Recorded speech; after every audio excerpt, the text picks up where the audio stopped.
ប្រធានាធិបតីគ្រប់គ្រងបុគ្គលិកស្ត្រីទាំងអស់នៅក្រុមហ៊ុនស្វែងរកស្ត្រីមានភាពបរិសុទ្ធដើម្បីរៀបការជាមួយគាត់បុគ្គលិកស្រីទាំងនោះឃើញដូច្នេះភ្លាមបានព្យាយាមអស់ពីសមត្ថភាពដើម្បីរៀបចំខ្លួនឲ្យស្អាតដើម្បីរៀបការក្នុងគ្រួសារអ្នកមានប៉ុន្តែអ្វីដែលធ្វើឲ្យពួកគេខកចិត្តក្តីសង្ឃឹមសម្រាប់ពួកគេគឺមានតិចណាស់លោកប្រធានមិនហ៊ានមើលទៅនារីទាំងនោះព្រោះគាត់អាឡេស៊ីជាមួយនឹងស្ត្រីដែលខ្លួនប្រាណមិននៅស៊ីនការត្រួតពិនិត្យជាប្រចាំថ្ងៃគឺគាត់តែងតែចាប់ដៃជាមួយស្ត្រីបុគ្គលិកដូចមនុស្សស្រីម្នាក់នេះអញ្ចឹងក្មេងស្រីងាកមិនទាន់ផុតផងដៃរបស់ប្រធានគឺស្ពឹកទាំងអស់ដោយសារមនុស្សស្រីនោះគឺមិនមានភាពបរិសុទ្ធទេគាត់នៅតែមិនអាចរកឃើញមនុស្សនៅមានភាពបរិសុទ្ធវាប្រែថាប្រធានាធិបតីកើតមកមានពីការភាពជំងឺចម្លែកតម្រូវឲ្យតាក់ទងជាមួយមនុស្សមានភាពបរិសុទ្ធតែប៉ុណ្ណោះបើមិនអញ្ចឹងទេជំងឺចំណុចក្រហមនេះនឹងកើតឡើងលើគាត់ភ្លាមសូម្បីតែវិជ្ជាបណ្ឌិតល្អបំផុតក្នុងលោកក៏អស់សង្ឃឹមដែរពេលកើតជំងឺចម្លែកនេះលើខ្លួនគាត់ធ្វើឲ្យលោកប្រធានាធិបតីអស់សង្ឃឹមពួកគេប្រឹងប្រែងស្វែងរកស្ត្រីជារៀងរាល់ថ្ងៃនៅតែអត់ប្រយោជន៍រហូតដល់ថ្ងៃមួយមានបរិសុទ្ធចំណាស់បានផ្ដួចផ្ដើមគំនិតដើម្បីទៅរកឃើញម្ចាស់បេះដូងរបស់លោកប្រធានាធិបតីពិតប្រាកដកន្លែងនោះជាដើមពោធិ៍ដែលមនុស្សដាំក្រៅពីនាងលោកមិនអាចប៉ះនារីណាម្នាក់បានទេបើលោកមានទំនាក់ទំនងជាមួយមនុស្សមិនមានភាពបរិសុទ្ធលោកនឹងអាចស្លាប់ដូច្នេះគាត់នឹកឃើញភ្លាមនៅយប់នោះ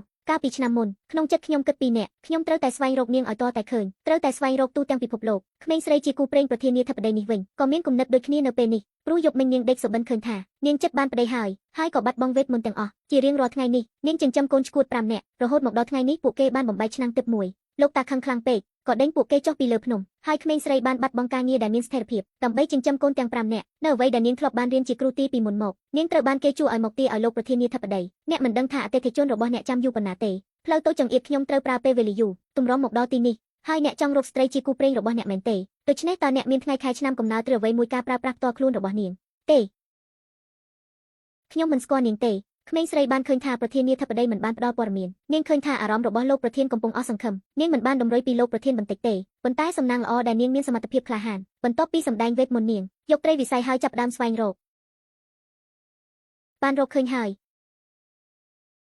សម្រាប់បងប្អូនដែលចង់បានស្បែកសស្បែកស្អាតសដោយសុវត្ថិភាពក្នុងរយៈពេលខ្លីបងប្អូនអាចជ្រើសប្រើជាមួយ Suchi Body Lotion បាន Suchi Body Lotion ជាប្រភេទលេបស្បែកដែលផ្សំចេញពីវត្ថុធាតុដើមនិងវីតាមីនល្អៗងាយស្រួលលាបមិនកកមិនប្រតាក់មិនមែនលេបមិនឆោតជាប្រភេទលេលាបឲ្យស្បែកសទន់ម៉ត់រលោងមានសំណើមបំបត្តិស្នាមនិងសង្វារ Suchi Body Lotion ជាប្រភេទលេលាបស្បែកដែលលាបទៅឆាប់ទទួលបានស្បែកសនិងព្យាបាលស្បែកក្នុងពេលតែមួយតើនាងនៅឯណានាងនៅក្រុមហ៊ុនហើយអ្នកប្រកាសទេជំនួយការឆាប់ប្រាប់ដំណឹងនេះចុះ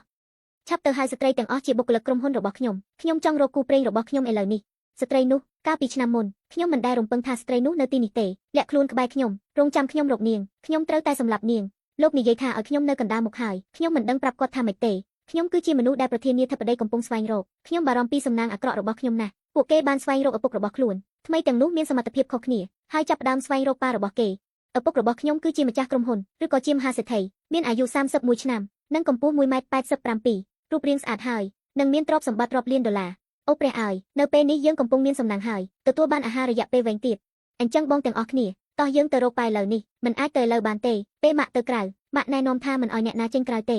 ខ្ញុំមិនខ្វល់ទេឥឡូវនេះខ្ញុំត្រូវតែស្វែងរកប៉ា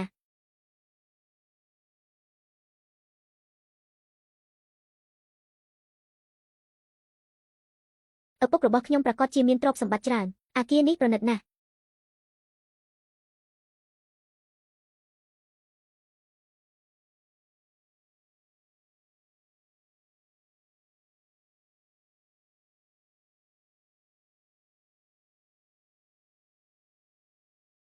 សម្រាប់បងប្អូនដែលចង់បានស្បែកសស្បែកស្អាតសដោយសុវត្ថិភាពក្នុងរយៈពេលខ្លីបងប្អូនអាចជ្រើសប្រើជាមួយ Suchi Body Lotion បាន Suchi Body Lotion ជាប្រភេទលេលាបស្បែកដែលផ្សំចេញពីវត្ថុធាតុដើមនិងវីតាមីនល្អៗងាយស្រួលលាបមិនកកមិនប្រតាក់មិនមែនលេបមិនឆោតជាប្រភេទលេលាបឲ្យស្បែកសទន់ម៉ត់រលោងមានសំណើមបំបត្តិស្នាមនិងសង្វារ Suchi Body Lotion ជាប្រភេទលេលាបស្បែកដែលលាបទៅឆាប់ទទួលបានស្បែកសនិងព្យាបាលស្បែកក្នុងពេលតែមួយ